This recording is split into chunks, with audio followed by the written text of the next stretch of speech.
Magandang araw sa mga listeners ng aming programa. Pakinggan po natin ang istoryang ibabahagi ko sa inyo. Sa tuwing makakasalubong ko ang binatang boy sa amin, ay bumabalik sa aking alaala ang nakaraan ko noong aking kabataan. Kaya ako naisip na isulat at ibahagi ang aking karanasan sa programang to ay dahil alam kong natatangi ito at bibihira lang din mangyari lalo na sa panahon ngayon. Maski ako nga ay hindi pa rin makapaniwala sa aking mga pinagdaanan. Itago niyo na lang ako sa pangalang Rogelio. 38 years old. Matangkad at moreno. Maraming nagsasabing malakas ang apil ko sa mga babae, kahit laki ako sa bukid at laging nabibilad sa araw. Yun kasi ang pangunahing pinagkakakitaan ko noon. Pero ngayon, may sarili na akong pamilya at meron na ring negosyo na bigasan na nagsusupply sa maliit na bilihan ng bigas. Pero bago yun, ay marami pa akong pinagdaanan sa buhay.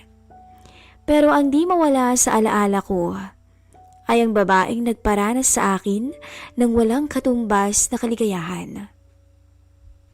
Hindi lang dahil pinapasahod niya ako bilang amo ko, kundi tinuring niya akong espesyal na higit sa pagiging boy. Nagsimula ito noong 19 pa lamang ako. Nagtatrabaho ako noon sa bukid at mais ang nakatanim sa lupang inaasikaso ko. Hindi sa amin ang bukid na yon. Namumorosyento lang ako para naman may pera ako tuwing anihan. Hanggang sa nagkasakit at humina ang katawan ng tito ko na nasa syudad, kaya naghanap ang amo niyang lalaki ng kapalit niya bilang boy. Agad naman ako ang nirekomenda ng tatay ko dahil mas malaki raw ang kikitain ko pag namasukan ako bilang boy. Nagdadalawang isip man dahil balak ko sanang ipagpatuloy ang pag-aaral ko sa college kung maswertihan sa scholarship, pero minabuti ko na lamang na manigurado. At mas pinili ko na lang muna ang magtrabaho dahil na rin sa hirap ng buhay sa probinsya. Pagkahatid sa tito kong nagkasakit sa aming lugar, ay doon ako sinama ng amo kong lalaki. Medyo matanda na to ng panahong yun.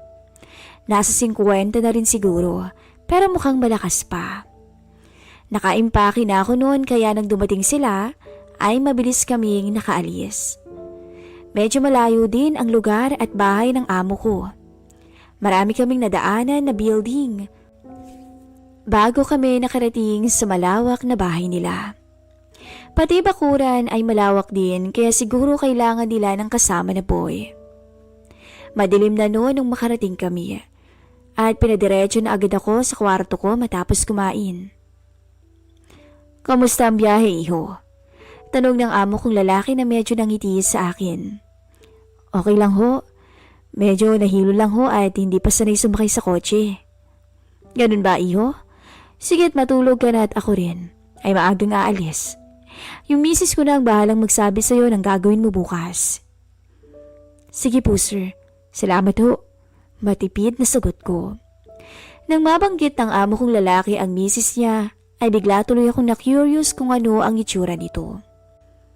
Kaya kung ano-ano tuloy ang imaheng sumusulpot sa aking isipan ng mga oras na yon.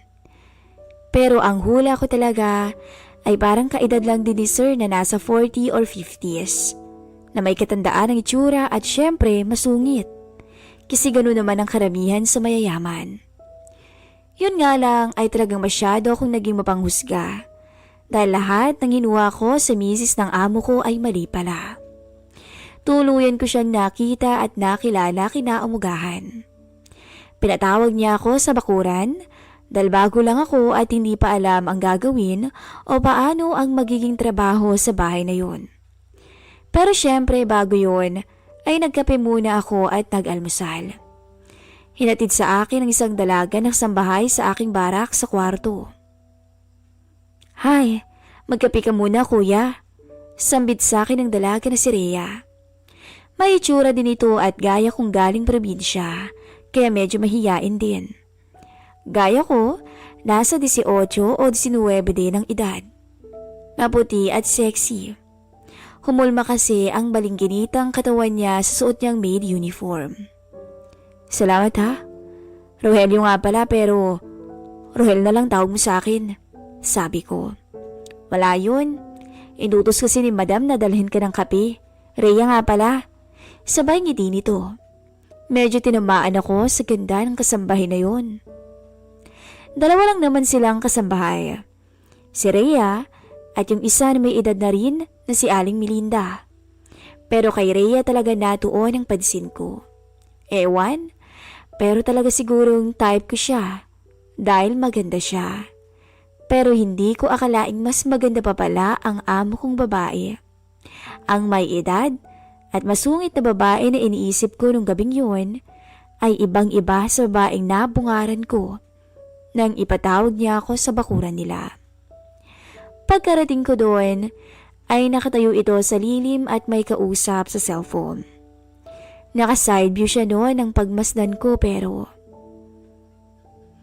unti-unti itong napalingon sa akin dahil napahinto din ako sa isang gilid habang nag-aantay na matapos siya sa kausap sa telepono. Paglingon niya sa akin ay hindi talaga ako makapaniwala. Para akong nakakita ng artista. Sobrang ganda, puti at sexy. Hindi payat at hindi rin naman mataba. Sakto lang talaga. Akala ko nga noon ay bisita lang to dahil imposibleng asawa to ni Sir. Ang tanda-tanda na niya. Samantalang yun nasa harapan kong babae, tingin ko ay nasa edad 20 pa lamang. Unti-unti siyang naglakad patungo sa akin nang maibaba nito ang hawak na cellphone. Rogelio, tama? Bungad sa akin ni Ma'am. Medyo kalmado ang boses at malambing magsalita. Ibang-iba talaga sa inaasahan ko nung bagong dating ako. At sa puntong yun, ay tila sinakop ako ng mabangong pabango na mula sa kanya. Opo ma'am, medyo nahihiyang sagot ko. At doon na rin nagpakilala sa akin si ma'am. Naitago na lang natin sa pangalang Ivy. Ilang taon ka na?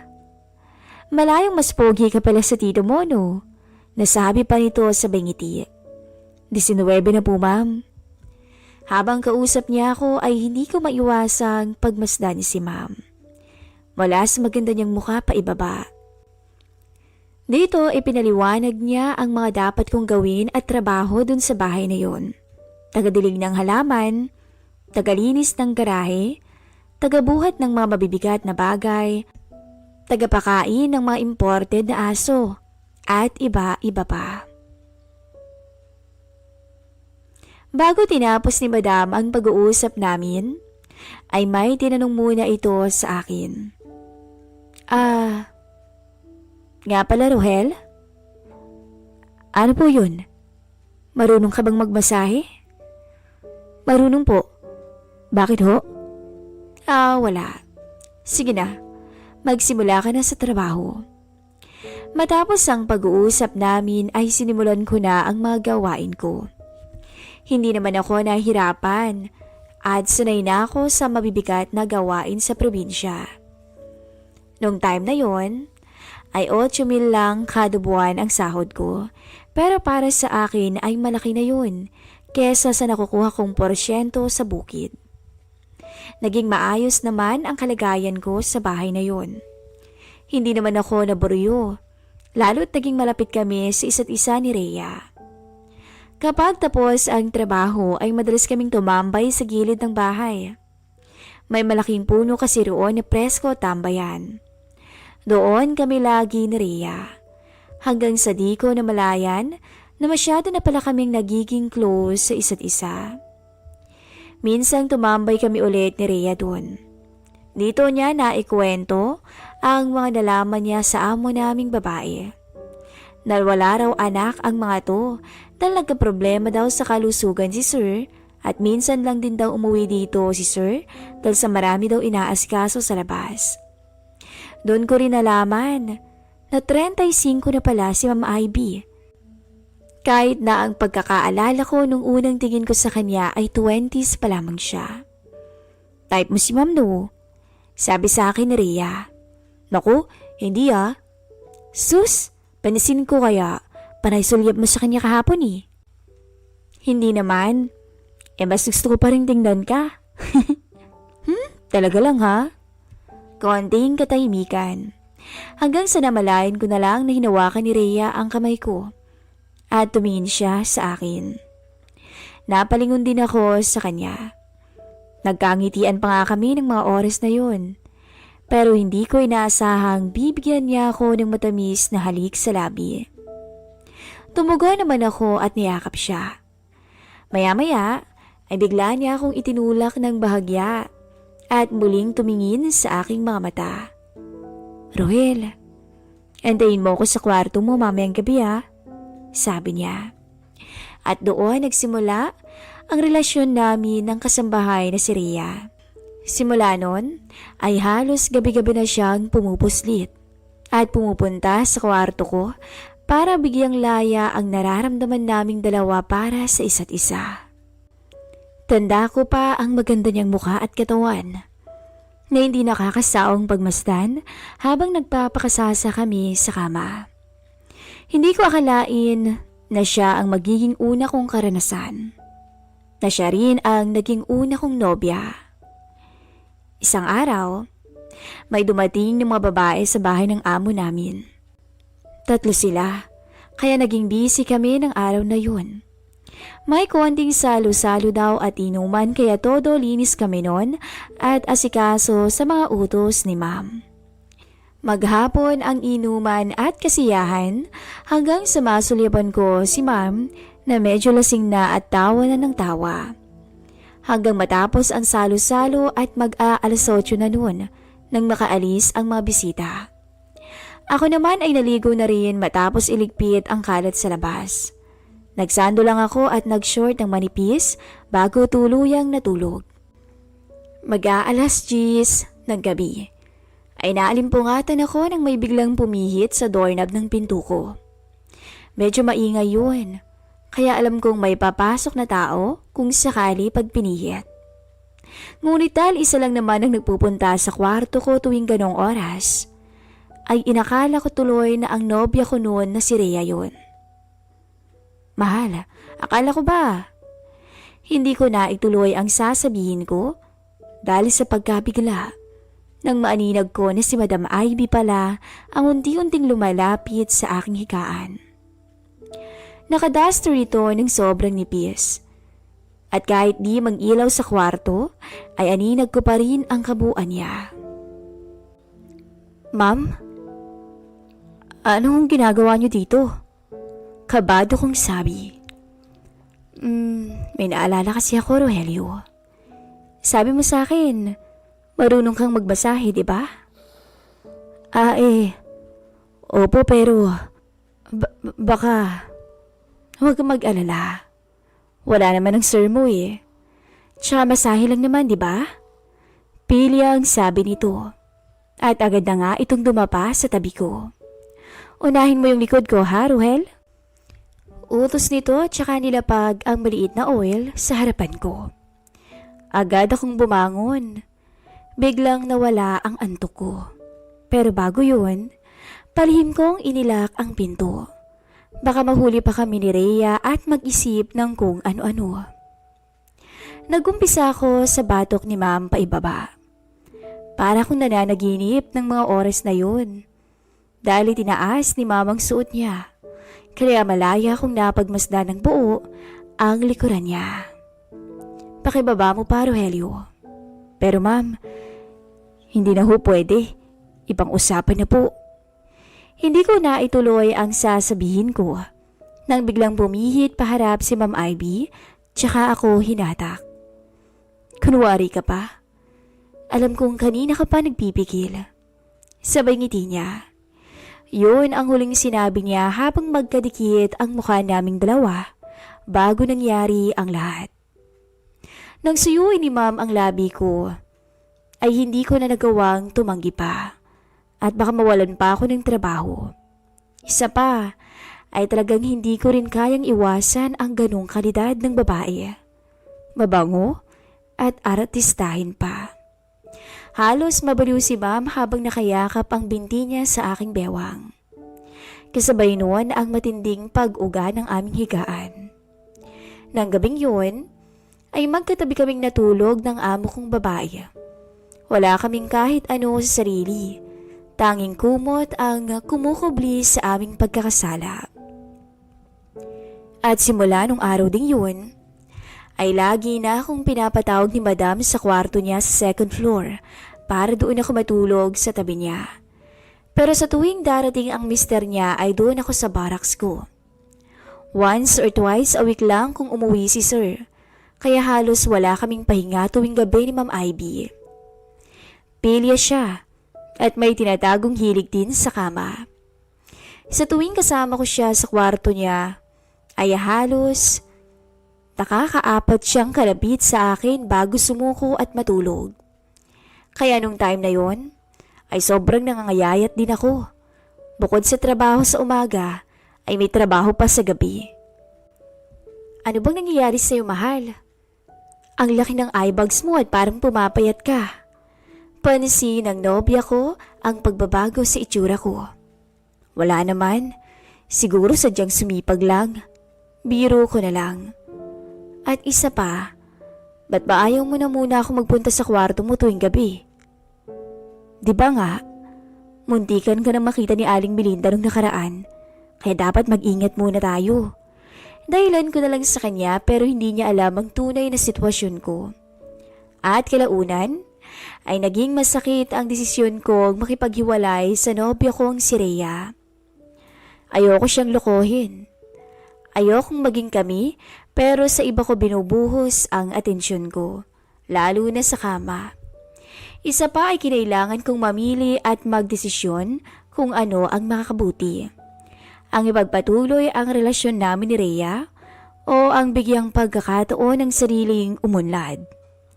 Dumating kasi sa puntong gusto akong pag-arali ni Ma'am Ivy dahil sayang daw kung magiging boy na lang ako habang buhay.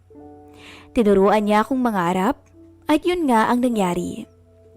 In-enroll ako ng amo ko sa pinakamalapit na universidad ng vocational course.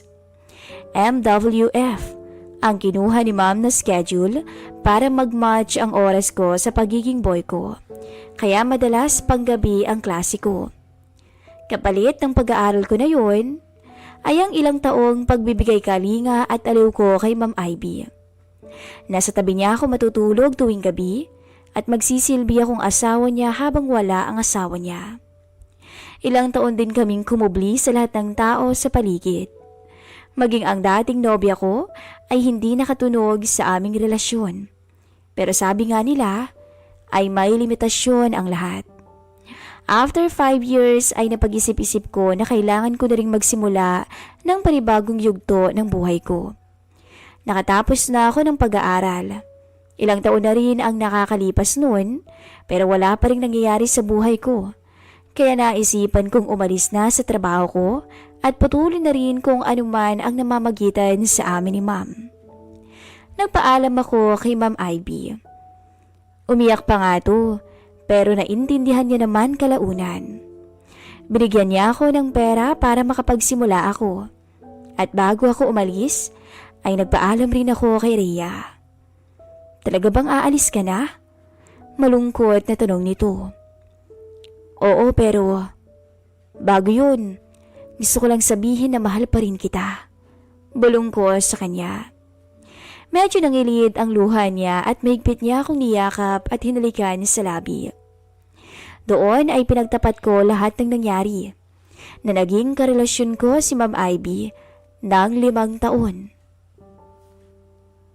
Nasa 5 taon ko bilang boy ay madalas ay magkatabi kaming matulog.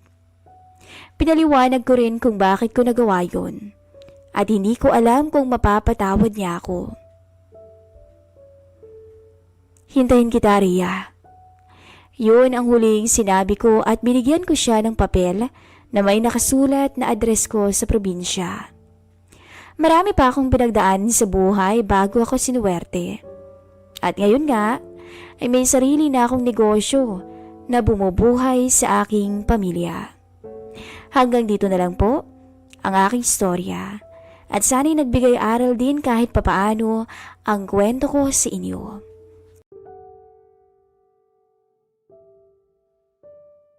Magandang araw.